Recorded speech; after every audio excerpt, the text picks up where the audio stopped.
moo tax mu dugg ci politique ndax lan dem daa gis ne dégg nga war na ma mën a jàppale ci développement Pognine parce que bi fii laa juddoo magee fi dem ñëwaat mais mosuma gis ku def li mu def te moom bii mooy ñaareelu yoonam donc mu ñëw fii benn yoon la fi ñëw indi teraanga bu rëy indi groupe électrogène moo amoon na donc des points d'eau mu may ñu ay gravats donc pour ñu rembler points d'eau yi pour ñu mën a jàll di dem jox jàkk ji 7 tonnes ciment ba pare dégg xale yi lu bari sax bam ko waxee centre bi mu jaaxaloog centre bi aussitôt tegu ci benn baat mu ne dinaa leen jox 5 tonnes 5 tonnes tool yemu ci mu teg ci suuf ndax affaire bi gaaw donc jeunes yi comme da ngeen doon cotiser te cotiser bi yombul ndax donc ay góorgóorlu ngeen ay élèves ngeen amul leen dara cotiser 500 sax gis nga ne mu ñëw tey indi leen suuf indi leen ciment kon lan moo des tey ngeen jublu ci mur bi taxaw formation jeunes yi moom nee na ma j'ai beaucoup de projets pour Pognine loolu moo ko wax j'ai beaucoup de projets pour Pognine et particulièrement pour les jeunes donc jeunes yi Habib mu ngi nii te xam naa ne dafa gëm réussite xale mu ngi nii te del fas yéene na leen gungi ci côté yëpp li mu njëkk wax mu ni donc ñoom alors que ñoom ñëpp nañu dem inscrire ñëpp ñi nga xam ne ay bachelier lañu nañu dem inscrire ñu nekk ñu collaborer ak Mafal mais heureusement ñoom biñ koy wax ndegeen ñoom ñëpp ku ñu laaj rek dañu naan inscrire na mais pasewul yam foofu moom nee na donc dañ leen dimbali tous les élèves dañ leen jàppale surtout ñi nga xam ne donc ñu ngi ci yeneen université yi tas ci Sénégal ok bon donc les jeunes vraiment tey bëgguma sore ci wax yi lu dul ma dénk leen Habib ngeen ñëw wax ak moom ak nu mu tuddati jigéen ñi daal kaay leen wax ak seen càmmiñ dégg nga jeunes yi aussi ngeen wax donc comme temps bi barewul donc mënuñu xuus fa sore voilà ok mais di gërëm ñëpp.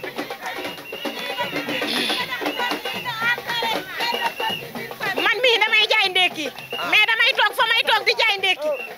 Habib Niang may dégg ñi ngay def lu baax si góor ñi. jërëjëf chaque jour ma di ko dégg. ndeysaan xalaatuma woon nag tey dinaa toog ba jàkkaarloog yow. ndeysaan li ma lay ñaanal nag mooy fii nga bëgg a dem. yal na la fa yàlla teg ak jàmm ak salaam. amiin amiin waay. képp ku ne sa ginnaaw nga di ko gestu di leen jàppale. ñun jigéenu Pognine dañoo sonn dañoo dig ba dañoo sonn ci dig bi yàgg nañ ñoo nax nag ana mii ba ma waxee politique dama ni ko man damaa sonn ci politique. ba ma amee fukki at ak juróom-benn laa dugg si néegu sëy sama jëkkër di si politique ba yàlla jëlee ko fi gisuma ci nag benn njariñ man nag dama ni woon sax duma politique duma wax mais tey yow ba ma la gisee sama xol dafa sedd ci yow ma am pour wax ak yow maa ngi lay sant nag di la gërëm di la ñaan nag lii nga commencé yal na la ko yàlla àggali ak jàmm ak salaam. nga toog fa ñu ñëw sa ginnaaw ne la président ñu jàppale la jërëjëf waaw am na leen lu ma si bëgg a dolli suñu yoon bi defar nga ko macha allah waaye ñu ngi lay ñaan am na lu des waaw am na lu des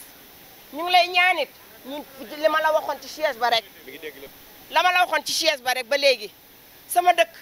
dafa bari ay difficulté dara liwu fi dara jagu fi waaye nag bi nga commencé ñëw ba léegi xel dal na am nañu yaakaar bu baax a baax ne kanam Pognine kanam la jëm moo tax t-shirt yi li ñu ci def aar figi mooy lan nañ dem ci kanam ak Habib Niang loolu laa lay dénk jàppale jigéen ñi jàppale jeunesse bi suñu xale yi amuñu bis suñu demee école dañuy xëy fajar di dugg ay clando di dem ba école Sainte-Anne ak Daniel Brottier côté boobu maa ngi lay ñaan nga jàppale ñu ci nga dimbali ñu itam ñun jigéen ñi ñu jéem a am def comme suñuy moroomu jigéen ñun li ñuy def gis nga matt mi ñu yenu sànq moom la ñuy toggee dute bi moom la ñuy jaay yóbbu juuti ba di ko jaay di ci jëfandi ci suñu problème man mii actuellement ah su ngoon jotee dama yenu sama lekk dem di jaayi curi moom laay jaayi waaw te bëgg nañu nag nga génne ñu ci ak póot mi jigéen ñi dañuy dem uti póot di ñëw di fóot di fayeeku di ci faj seen soxla ah loolu moo nekk biir Pognone loolu moo taxoon ba ma ñëwee Thiès ba man la mënuma la wax dara tant que ñëwoo dëkk bi nga xool li fi ne aw ma nag kenn ku ma jàppale ma woo sama càmmiñ bii nga xam ne sama jëkkër la sama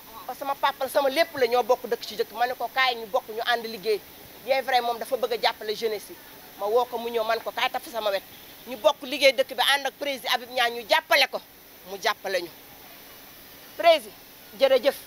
yal na la yàlla jàppale maa ngi koy dolli di waxaat yal na la yàlla jàppale ba nga jàppale suñu dëkk bii bu soobee yàlla li nga bëgg wallaahi su élection jaar ci ngoon ni ngeen waa Pognone wax nañ dëgg ca chaise ba ngay toog dafa lañ lay fekk su neexee Mariama Selame ndeysaan ah jërë ngeen jëf bu yaay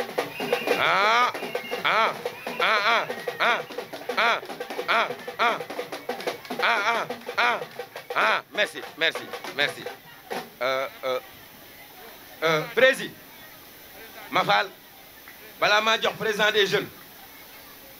président Habib sama yaram dafa daw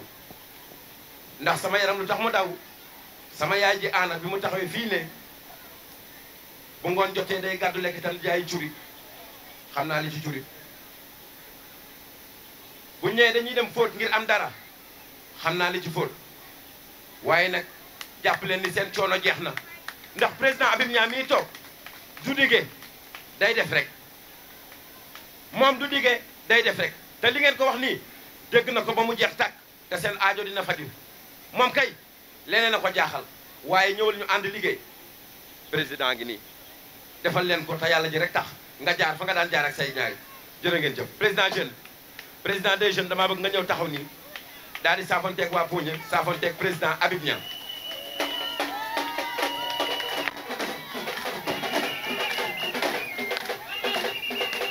Samba demal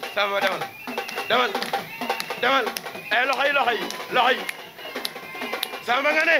wuy yaay doxal ay waay xaayaan ku dégg séeréer waay ay waay doxal wuy yaay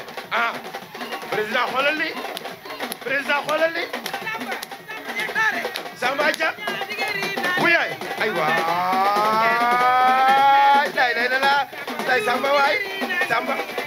Samba laay la xoolal li jërë laay wuy yaay ay laay la tey ñu dee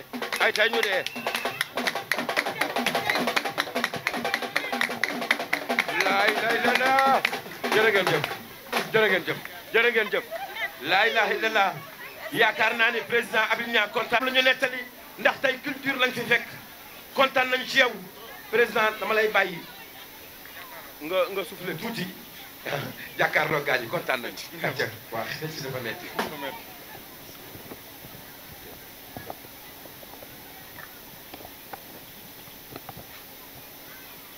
bon merci beaucoup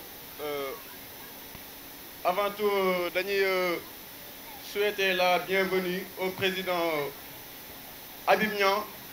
ma leen di ñaan ñun ñi fi teew ñëpp ñu may ko loxo ma dégg bu baax macha allah bëri na kon moom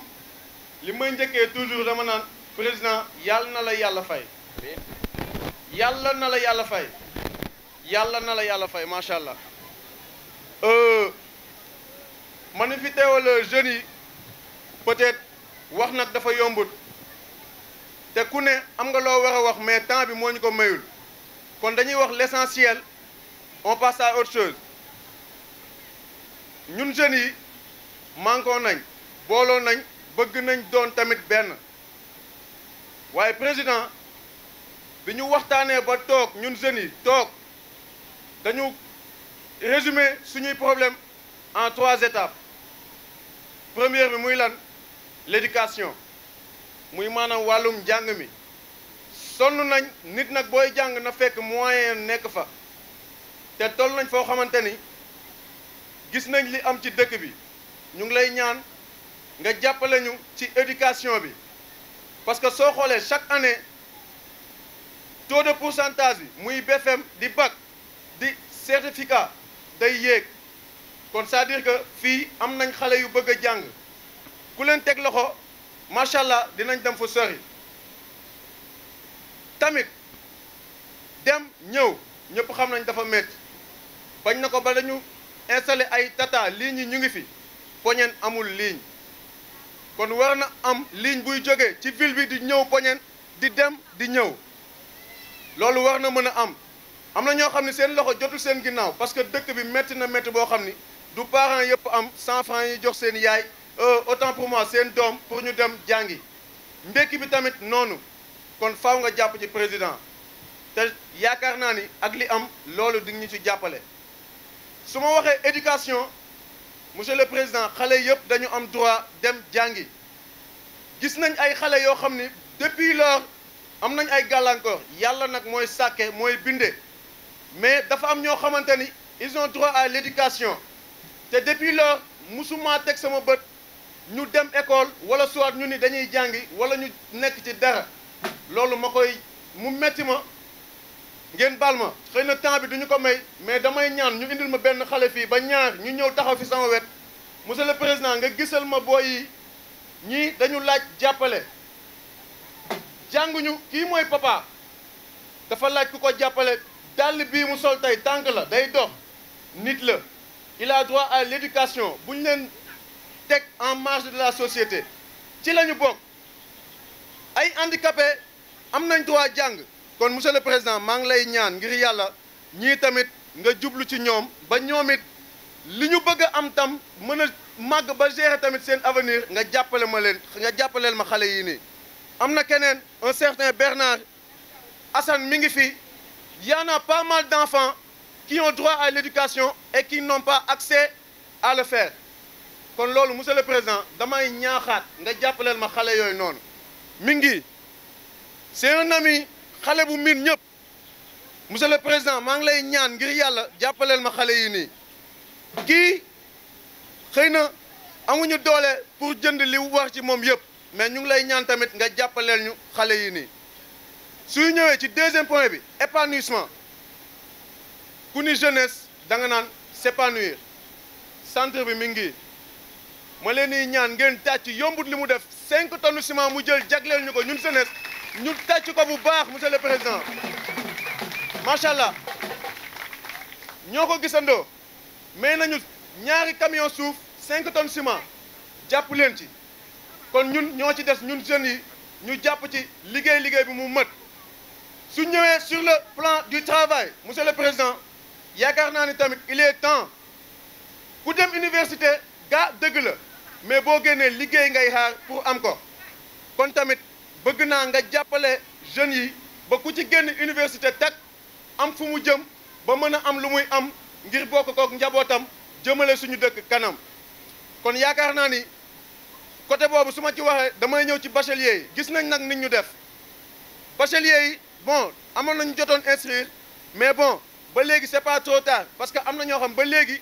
perte nañ 1 an demuñu université parce que inscrire uñu kon ñooñu maa ngi lay ñaan tamit nga jàppale leen dinaa def liste s'il le faut ñu ma jox ko suñu papa Timo muy yónnee ko foofu noonu ñooñu nga xool noo ñuy dimbalee concernant ces étudiants là kon maa ngi leen di sant di leen gërëm kàddu ji gudd na lu ci dëng ngeen xam ni maa jubadi et lu ci jub rek ngeen xam ni yàlla la merci beaucoup. merci beaucoup. mooy ni ma la ko waxee woon rek yaay nday ji seex yow lépp loo xam ne rek gis nañ ni war nañ la ko mën a wax nga jóg ci taxaw président yaay nday ji seex yaakaar naa kaa yu mel nii président Habib Niang du ci gëj nee naa la moom nekkul kuy daw may ñu ñëw tuuti nee naa président nekkul kuy daw nekkul kuy wax lu mënul lépp lu mu wax rek dina ko def ci kàttanu yàlla te lii bu ñu fi jógee dina ko étudier ak ay ndoñam ba ci pare résultat bu mu ci am rek jox leen ko waaye nag président dafa am gan am partenaire am yu ñëw jóge ba États-Unis ñëw gunge ko ànd ak frère am ànd ak soxnaam tey ici présent léegi nag dañu bëggoon dugal ki nga xam ne nag moom mooy Daouda Diop Daouda dañu bëggoon nga ñëw taxaw fii féddale sa kóllëre yow sa digganteeg président Habib Niang ndax li nga def yombul nga tàccul leen ko bu baax a baax a baax a baax tàccul leen ko bu baax a baax a baax kontaan bu baax a baax.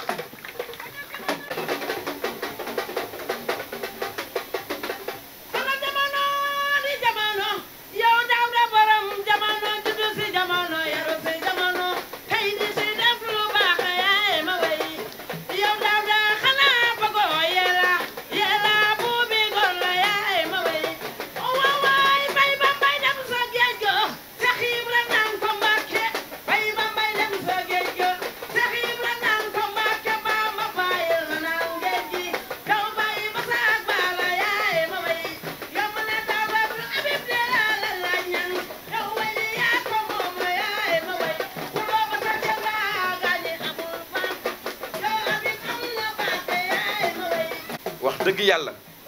nee na fi ngay laal neex na trop moo ma ko day léegi na ma nee ko fi muy laal neex na trop xam nga li waaw ndeysaan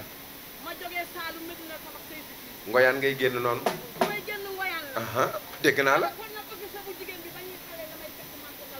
ndeysaan dëgg la dëgg la doomu Sénégal la mais jàngee ba États-Unis après ñëw dellu si waat sama réew pour bëgg a def dara sama réew mais ba ma ñëwee ñu indi benn projet boo xam ne ñu ngi ko tuddee Chef Academy man chef laa fa am naa fa restaurant ba pare dama am ay produits yoo xam ne dama ko defar di ko jaay foofu Amérique di ko jaay américains yi ma dem nag ba am fa tur léegi finalement ma ne xaaral lan laa mën a ñëw def sama réew pas sama réew lan la ma defar mais ba ma ñëwee indi projet bi nag mu nekk projet boo xam ne dañuy jàngal xale yi jigéen ñi togg ñu def leen ay chef en même temps jàngal leen anglais jàngal leen leadership parce que nit da nga war a gëm sa bopp léegi école bi gratuitement lañ koy def école la dañu leen jàngal xale yi jigéen dañu leen di jël à l'âge de 16 ans ba 30 ans ñu jàngal leen togg def leen ay chef ba pare jàngal leen anglais après gunge leen wute leen liggéey ci hôtel yi wala restaurant yi wala jox leen ay moyens yoo xam ne mën nañu ubbi seen société bopp ba ma indee projet bi nag mu nekk projet boo xam ne du ku nekk lañ ci tànnuñu politicien tànnuñu koo xam ne day bëgg yëfu boppam dañoo tànn koo xam ne dafay nekk pour askan wi léegi ba ñu gisee ak président Habib mu nekk koo xam ne projet bi ñor na ko trop ba pare mu ne da ko bëgg a indi Thiès loolu moo indi woon suñu tànk fii pour wax leen encore ne ñun xam nga américain moom wax dëgg yàlla dara jaaxalu ko ñun du xaalis du leneen dañuy xool koo xam ne dafa crédible bañ ko xoolee ñu xam bu baax kii askan wi moo ko tax a jóg moo tax ñu bëgg a liggéey ak moom mu bëgg Thiès nag bu fekkee yéen a ngi koy jàppale ngeen gën ko jàppale waat di ko gën a ñaanal ba pare wax ji bu mu nekk wax yoo xam ne da ngeen koy wax fii nii rek ngeen jàppale ko dëggantaan parce que même bu fekkee am na volonté bi bëgg ko def te yéen jàppale leen ko rek du mën a dem donc li ñu gis nii tey neex nañu trop xam nañ bu baax yéen ku farlu ngeen ba pare ba ñu ñëwee si dëkk bi gis naa bu baax yéen a ngi respecté mesures barrières yi gis naa yéen da ngeen a civilisé yéen a ngi takk seen masque donc xam naa yéen ku leen jàppale di ngeen dem donc incha allah xam naa baax ne école bi dinañ ko tabax fii nii incha allah mu tudd Chef Academy xale yi jigéen ñi comme affaire éducation ngeen doon laaj xam naa Habib incha allah dina leen gunge ñun tamit dina leen gunge si affaire bi ñaanal leen ñu bu baax comme temps bi dafa gàtt waaw ok so li si des il faut que ma làkk tuuti anglais pour que suñu naataango yi nekk fee tamit ñu mën a xam so I just want to thank Habib he's been a great partner and we are here today for Chef Academy So we're going to build a school and we're going to train all girls. So it's going to be great. And we saw that he's a great guy. And he's so ready to help the population of Thiès. So again, thank you so much. And let's build this school together. Assalamu alaikum. Thank you so much. Daouda balaa ngaa dem li nga wax nii laa bëgg a firil président tey ngeen xam lépp dëgg la moom laa bëgg a firil sama président Habib Niang Younous xam naa ni dégg na ko président des jeunes dégg na ko président Daouda nee na kontaan na chef académie bi ñu bëgg ubbi fii axal ay restaurant ba mu pare defal leen formation ba mu pare te doo fay benn dërëm te amaana affaire bi mën naa pare rek ñu yóbbu États-Unis man moom c'est partenaire moom président wax naa la ko ci loo yëgul de waaw wax naa ko Daouda sànq bi ñu toogee di waxtaan nee naa ko partenaire numéro 1 léegi nag bu ñu paree ci tradition bi léegi nag ki fi des coordinateur kilifa gi rek kenn dootul waxati Habib jërëjëf waaw yéen di ngeen ñëw ah acca waaw ñëwal sànni ci kàddu ñëwal ndax ñun président Habib Niang rek moo ñu ñor waaye nag ki ñu bëgg a jox kàddu gi mooy président Habib Niang nekk fii Thiès kaay ayca waaw maa ngi ñëw ci yéen li ngeen wax yëpp nag dégg nañ ko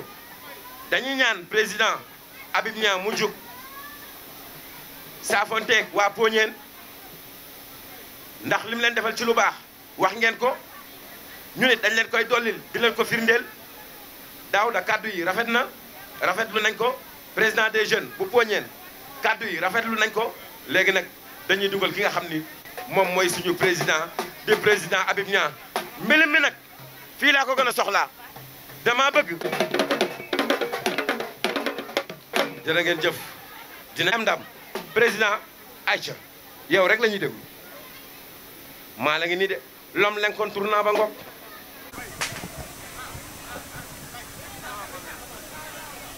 ñëw tuuti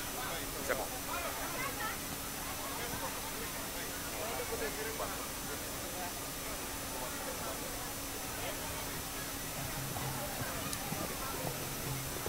salaamaaleykum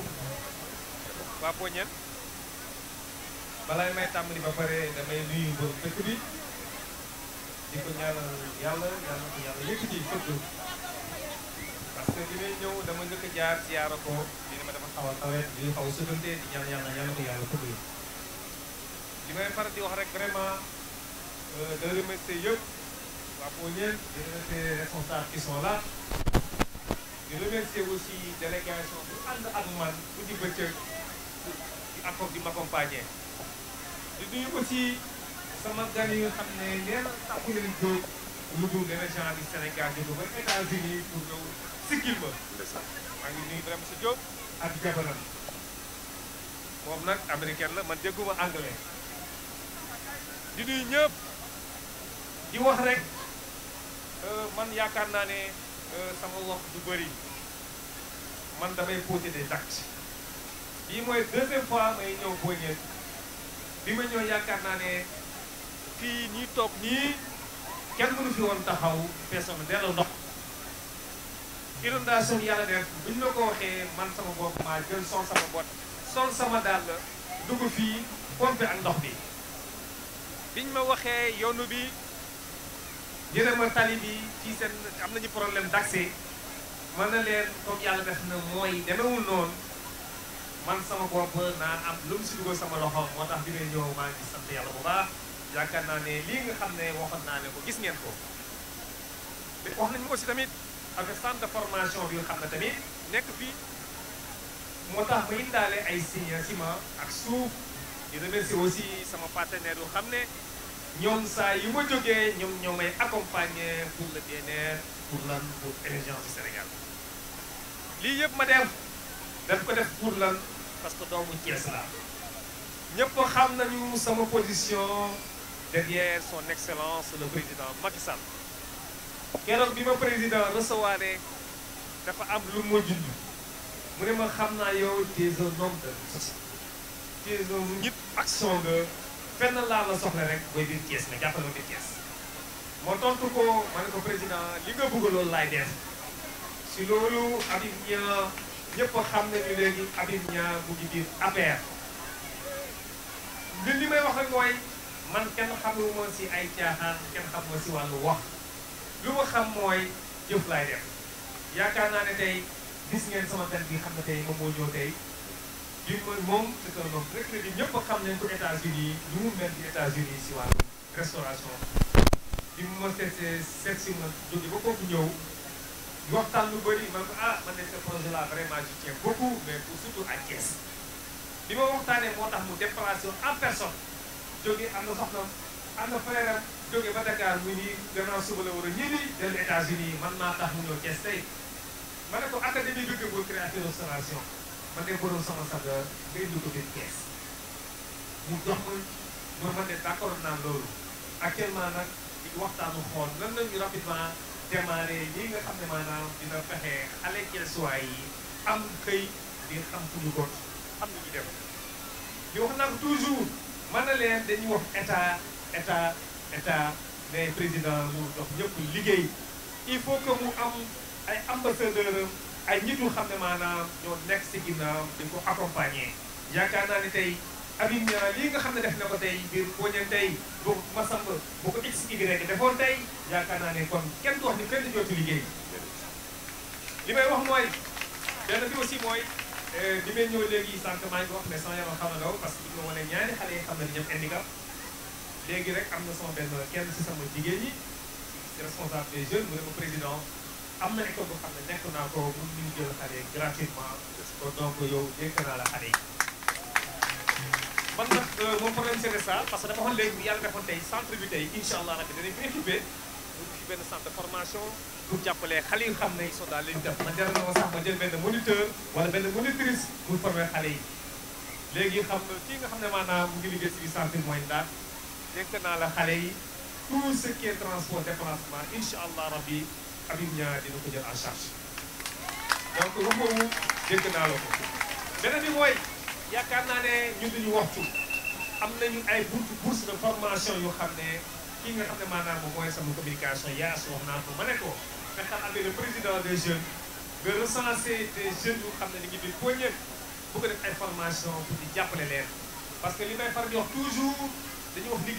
liggéey xam nga le problème mooy leen il faut que nit balaa ngay liggéey da nga am formation am qualification pour nga soog liggéey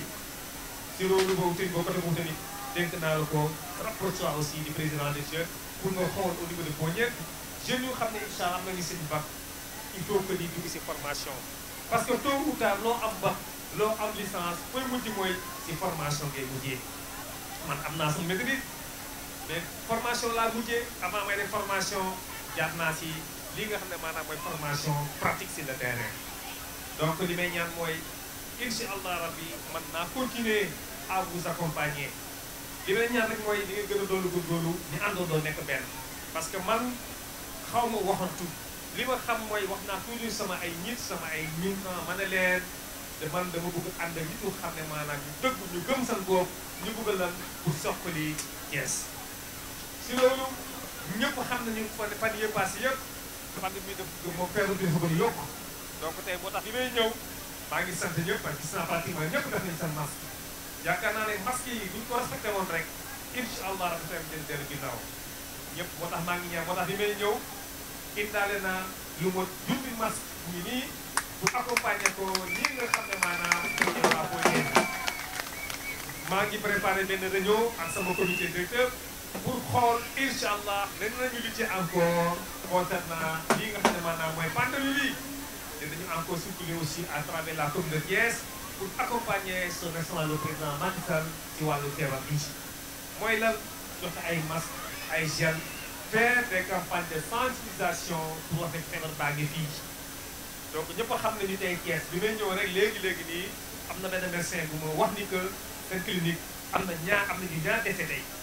donc dañu gën a moytu respecter les mesures barrières mooy leen dañuy def attention bu baax a baax sol suñu masque yi xam fu ñu dugg c'est important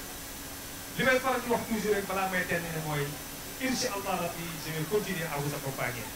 yaakaar naa ne keroog wax naa ko les étudiants de Poñen ma ne ñii nga xam ne jot na leen affecté à Dakar y a un logement boo xam ne qui est destiné à tous les étudiants qui sont à de Thiès qui sont ñu xam ne Dakar yi nekk logement bi ñu foofu bu ñu rapproché kii nga xam ne maanaam mooy responsable mooy soigné ils seront dans de bonnes conditions lenn rek moo ñu ñor jàppale son excellence le président Macky Sall pour que Thiès émerge